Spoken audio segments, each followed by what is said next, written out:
Welcome to Catch Her Spark with Jen Maldonado. These are conversations with women who are building meaningful careers, stepping into leadership, and designing life on their own. Oh my goodness, today is the day. One of the things that I have found is that what people present and what they're actually experiencing are often two different things. And today conversations is with Dr. Ssemanda, and she has so much great information to talk about. But more than anything, Dr. Elizabeth, right? It's a psychiatric who works at that level, the level most people don't talk about. Not just symptoms, not just behaviors, but how the mind process stress, identity, pressure, and everything we carry over time. So she talks a lot about how powerful human beings can be. And today we get to chat with her. So let's welcome Dr. Elizabeth. Dr. Elizabeth, how are you today? I am getting better and better as we speak. So it's wonderful to be here with you. Thank you for having me on. Yes, thank you for joining us and bring your expertise, your experiences in life. I know that the audience will enjoy to get to know you. Okay. Most likely, how I get to know more about you too. So, for people who wants to know what you do, Dr. Elizabeth, can you elaborate a little bit on that? Yeah, so I'm a psychiatrist. I'm a holistic psychiatrist. And that means I look at the whole person, and I specifically am really interested in understanding the root cause. Like, why is it that people come in with anxiety, with depression?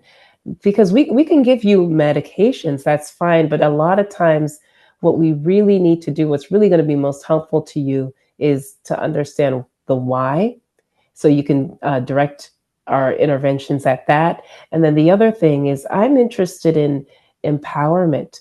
I think that what I've seen um, is that we're really, really powerful people. If we put our minds to what we really want to do, we can accomplish it. And I've seen people go from, I learn from my patients every day. I've seen people go from like penniless to having like multi-million dollar businesses. And so that's how powerful the mind is. That's how powerful we can be when we're able to not only manage our emotions but really connect with who we are, our spirit. We can build beautiful things. And so I part of what I'm really interested in is helping people remember that, and to tap into their own gifts, and to not be afraid to be authentically themselves. Um, yeah, so Yeah. that's psychiatry, but I do other things too. I've supervised, I mentor, I'm doing some coaching as well, and Wow. really, like I said, I'm interested in helping people get skills, so that if it don't matter if they never see me again after the interaction, they have something they can take home with them that they can use and apply in their own lives. Wow. So I think that you just opened the door for many things. So Okay. sounds like it sounds Such like is life. you're on a mission. You're on a mission to help people unleash the power inside of them, right? Let's call it that way. And I think that the first step sometimes is start with awareness. And Yes. do you think most people truly understand their own mental state, or are they just managing what shows up day to day? I hate to generalize. I think we're living, I'll be honest, I think we're living in a tough time right now. People are going through some things. And especially if you are managing, I mean, if you're the head of a household, right? And like, you might have, like, for me, for instance, I've got a kid, and you know, and you have family that you care about. that and relationships with friends. So I think, and then there's other stressors going like in the world. So I think that um, with all that other stuff, all that noise, it can be really hard to be aware of what's going on within ourselves. And so that's why we've got to take the initiative to really take care of our really be aware of what's going on with ourselves and make space for us.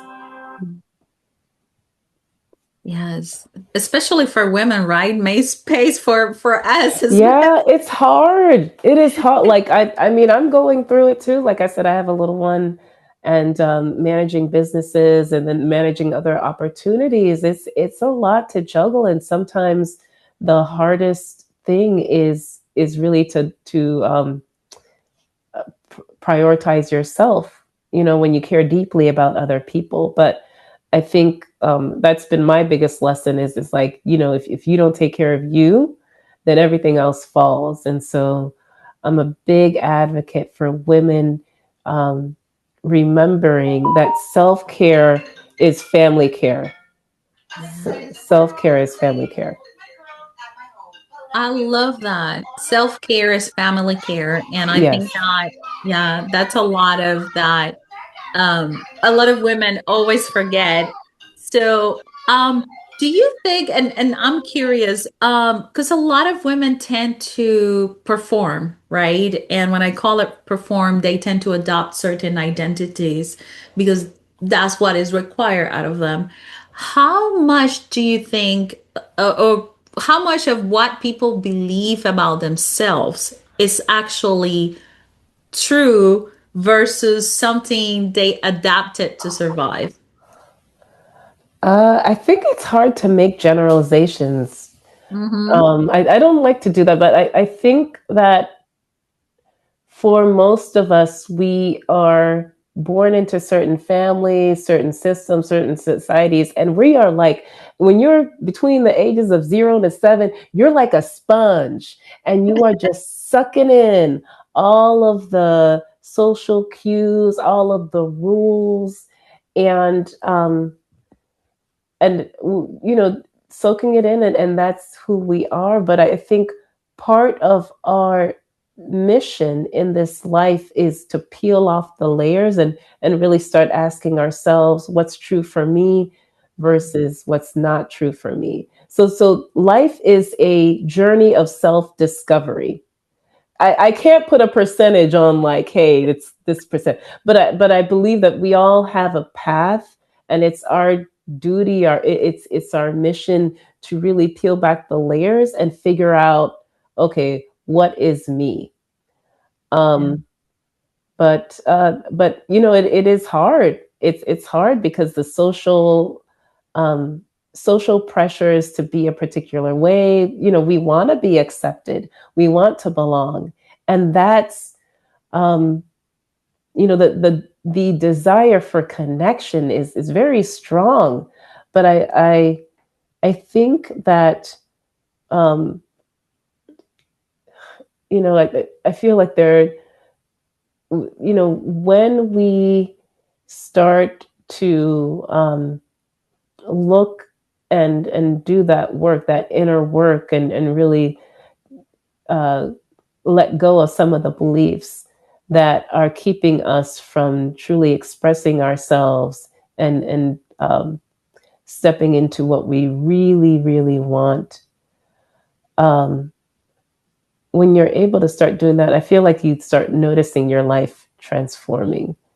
Mhm. So it's a journey. It's a like it, and it never ends. I will be honest with you. We get better, like things get smoother, but we're constantly being asked to level up. We're constantly being asked um, to evolve.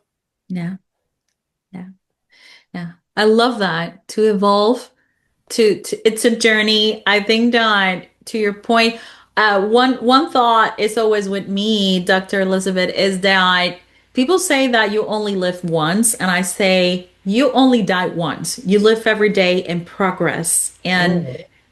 that's a distinction that tells you like the end of the day is when that day you go to sleep, and even your body, your journey, it's happening at an unconscious level. Yeah. And I'm always being fascinated about the mental health and the psychology, and to your point, how why some people perform at certain level and the other people don't, right? And to your point, something I love about you is the fact that bring identity beyond just the regular practitioners in the psychiatric world. How do you end integrating not only your practice, but the other areas that a lot of people or a lot of professionals in your industry might not consider? Um, how do I integrate? I think that when you go to a job, right? You you're always learning. There is no job that you're at where there isn't the possibility of improving. And Mhm. and so I when I went into psychiatry, um, the primary ways that we treat people are with medications and then therapy.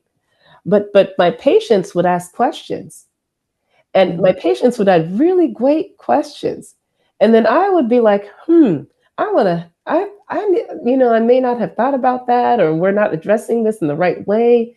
And so it's that interaction that has made me realize that there's some gaps um, that are needed to be filled, and we need to start looking at the whole person. Like I said, there's a place for meds, there's a place for therapy, but like every person is different, and people, there are different things resonate differently with different people. And so really changing the approach that we have, like looking at the person that's in front of us, this specific beautiful authentic person, and tailoring our treatment specifically for that person, I think is really really important. And so for some people, like things like art can be really healing, or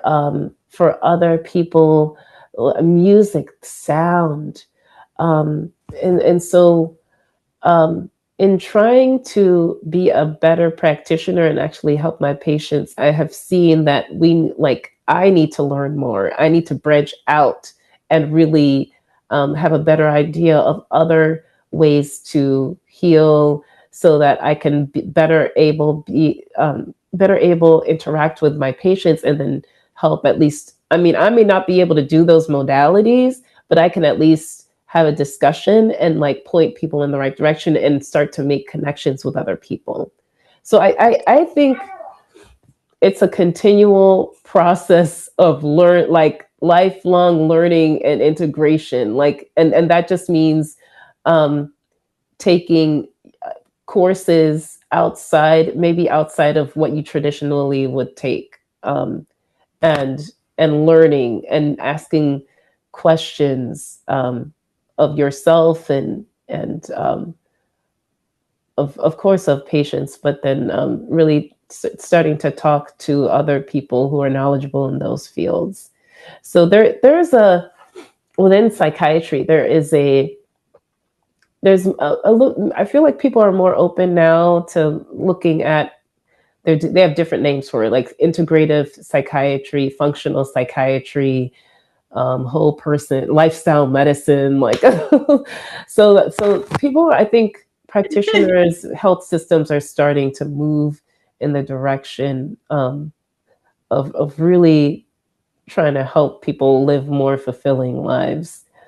But as a practitioner, like you always learning. You just got to keep taking the courses, keep asking questions, and that's what I'm doing. But life's, and so I just doing the best that I can. Yes, I mean, I just love, like, I can see how you're living a journey. You're taking your experiences with your clients, the people that you're helping, and you're expanding yourself too. While you're helping other people, you're expanding your horizons to continue to help, while you are also expanding yourself and bringing the best version of yourself to every person you can help. So I love that, living your philosophy. Thank you. Yeah, I'm a big believer in doing the work. Like it, and it's not easy, but I feel like in me doing my own work, like I show up better. Mhm. And there's no substitute for that at all. Oh, yeah. Show up better. I love it. So, how do you get started in this line of work? How did I go? Oh, I feel like I always, on some level, I knew that I wanted to be a physician. Mhm. Um, I did make some, I'm also really interested in research. Mhm. Um, and I got a PhD in epidemiology, focusing on clinical trials. Mhm. And I think I just had really great mentors. I was interested in the sciences. I like connecting with people. And with psychiatry, I felt like you got to connect with people in ways that other people don't. Like some people, I know them better than some of their spouses know them. Mhm. So yes. Yeah. So and I love, like, I am a lifelong learner. I'm okay with, like, so it's a good field to be in. Um, I am, and it's fulfilling. Like, I think I've seen people get better, and I've seen the just this range of what it means to be human. I've seen people when they're at their darkest moment, and I've seen them when they're at their greatest joy. And it's just a reminder of how just beautiful this journey is. And like I said, like through this work, I've been able to see just like we're barely scratching the surface of what we could be doing, um, from a on a human level. And it's Yeah. just like, wow, people have so much potential. They really, really do. It's like, wow, what could our communities be if we truly invested within ourselves? Yes.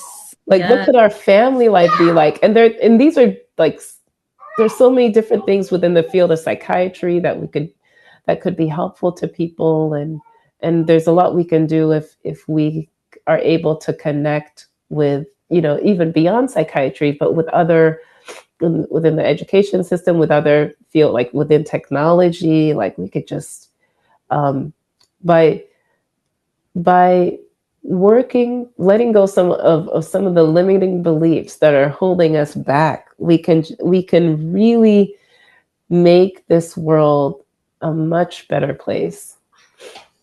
Yeah. I mean, it's for sure is a evolving process for all the humanity. To your point, Sorry. bringing the best version of yourself. Yeah. So, Dr. Elizabeth, you're going through a lot of growth, transformation, and different changes. And what how would you define, or what does success mean to you now that it wasn't used to? Oh, yeah, that's a really good question. I think right now, success means okay, having time, being able to do whatever I want with my time freedom for me.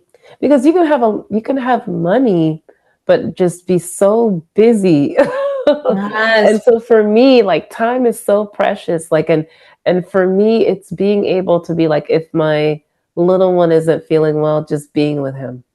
And it's okay. Like, I don't have to do anything, or be like, if I can just drop everything and just be with him. So that to me is like success, being able to cultivate a life that where I have time freedom, or yeah. So Yeah. I'm still working on that. I'm a work in progress. Well, let me ask you. Especially, Go ahead. Sorry. no, I said especially with medicine, that is that's that's challenging. But I'm pivoting. I'm pivoting. So That is awesome. In fact, you know, a lot of women I speak with careers like yours or executive and entrepreneurs are doing incredible successful in their career businesses, but that success usually comes with long hours and a yeah. lot of responsibility. And I have this question for you because I know that some women start thinking about the future when they want to keep certain level of income. However, to your point, they want time freedom. And they start asking questions on how to create income beyond the work they do every day. Oh yeah. Things like investing stock, yes, real estate, financial planners. What are your thoughts about creating outside income I'm outside a of work? 100%. And I tell this to the people that I mentor. I'm a Mhm. big believer in passive income streams. I think that um, especially in today's economy, especially right now in medicine too. Like medicine is changing so much. The psychiatry that I knew pre-COVID is not the same, especially with AI. And so I think we have to be smart, you know. Um, and I'm a big believer in having a portfolio. You know, max out your 401ks if you can. If you're, I do think real estate can be incredibly helpful. I think you have to be very clear on the amount of time investment you want to put into it. Like, are you ready to be a landlord? Because some people aren't. But there are things like REITs. They're like, I've read a lot about like overages. There people are doing. You can do some things. You know, you can invest as groups. You can be a founder or whatever. So there's a lot you can do to make. And I try and tell this to people that I mentor too. Like, there are so many ways to make money. You don't need like I have 4 degrees. You don't need all them degrees. But what you do need is clarity, consistency, discipline, and and faith. Yeah. Faith. So um, I'm a big believer, huge believer that in that. And so for me, I think I do, at least when I mentor people, and even for myself too. Like I said, like I'm a time freedom is success for me. So I want to be able to make money while I sleep and help people at the same time. So Yeah. I'm being creative with that. I love that. Thank you. Thank you for sharing that. Now, I want to probably, we're getting to the end. So I want to know something more too. Like you do a lot with Yes. work, with family. I know that already is taking a lot of your time, but do you enjoy something outside of work? What are some of the things that you say, oh my God, I love to do this? Oh, I do. I love to eat. I'm a Foodie, foodie. yes. I am a foodie. I am. All the cities that I've lived in are cities where the food is good. And so, DC, Austin, like I lived in Providence, but they have good Italian food, and Boston's like right there. So Uh-huh. I've lived in places where I have access to good food. So I love that. I love traveling. I've been to uh, like five continents. Ah, cool. And definitely going to continue to do that even with a little one. And I really, really am interested in. I like to dance too, dancing, music. I know I do. There's a place in Austin. I don't know if you've been. There's a Mhm. dancing studio like the Domain. Do you? The I love dancing. I'm Puerto Rican, so I love oh, dancing. hey. Yeah, they've got it's like Shall We Dance or something like that. It's the Yep. Domain area, and you Yes. just go and you dance. Yeah. They have like nights where you can just dance with people, and and it's not like a club. It's different. Cool. It's not a club because I've done the club thing. I'm not for me. But but I appreciate just the beauty, the movement, getting to connect with different people. I love that. And and then I like to read a lot. I'm spiritual.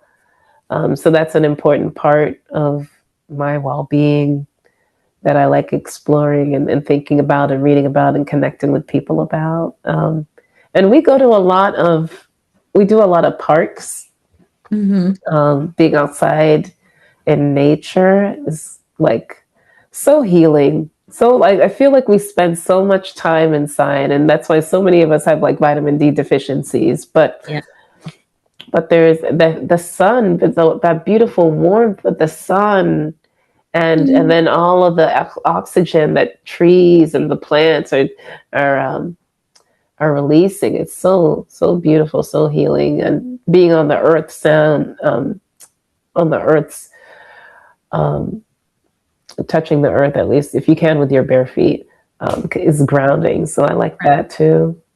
So a lot, those are some things. Those I are some love things. it. I love it. I mean, I we can exchange lists of places to eat in Austin because I'm a foodie Hey, too. I love man. Oh, and Yeah, I'm a fan. And even like HEB has some decent stuff too. So, right. I'm like, whoa, I am a fan of you'll be HEB. surprised. I am a fan of Yeah. HEB. Yes, HEB is a supermarket in Texas for those who doesn't know what it is, right? Yeah. Oh, Awesome, awesome. So I want to close with this with two more questions. One is, what is a conversation you wish more women were having but are not yet? a conversation I wish women would have.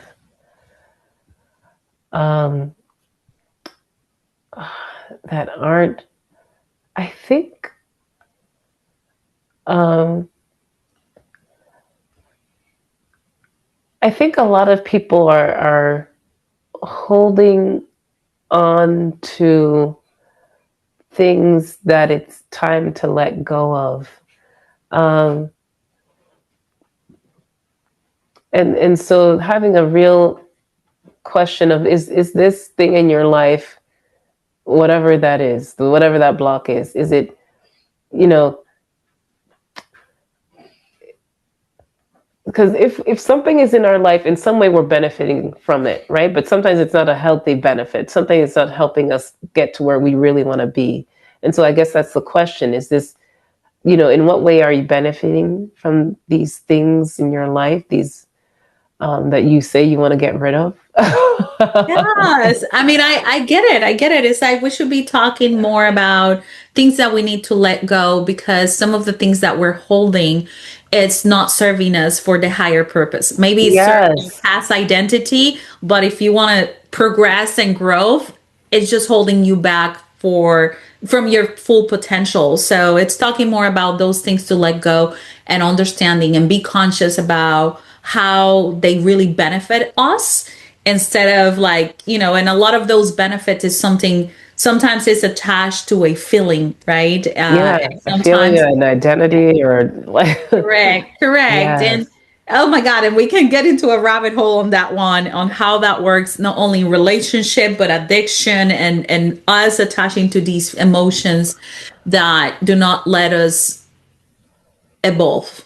So how let go can let you evolve. yeah. When you are able to let go, you're making space, and you make space for what you truly want. And Oh, sometimes letting go is hard. It's hard. If you've been in yes. there for years, it can be very difficult. Yes.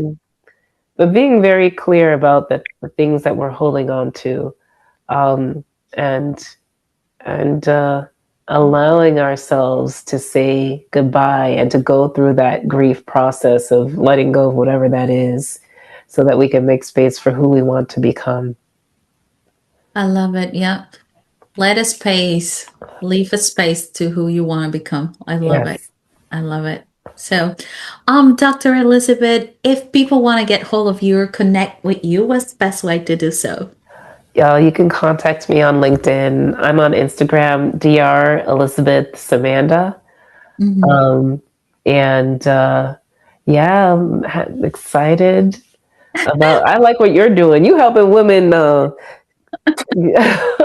You are helping women level up, and Yes, I love it. Yeah. we're doing that, girl. Yes. Yes. Well, Dr. Elizabeth, thank you so much for your time and joining us and spending this time with our audience, sharing your story too. We really appreciate you. You are very welcome. It was a pleasure to be on. Okay. Awesome. Let me stop the recording. You've been listening to Catch Her Spark with Jen Maldonado, where bold women lead the way. Ready to share your spark? Apply to be a guest at catchherspark.com/guest.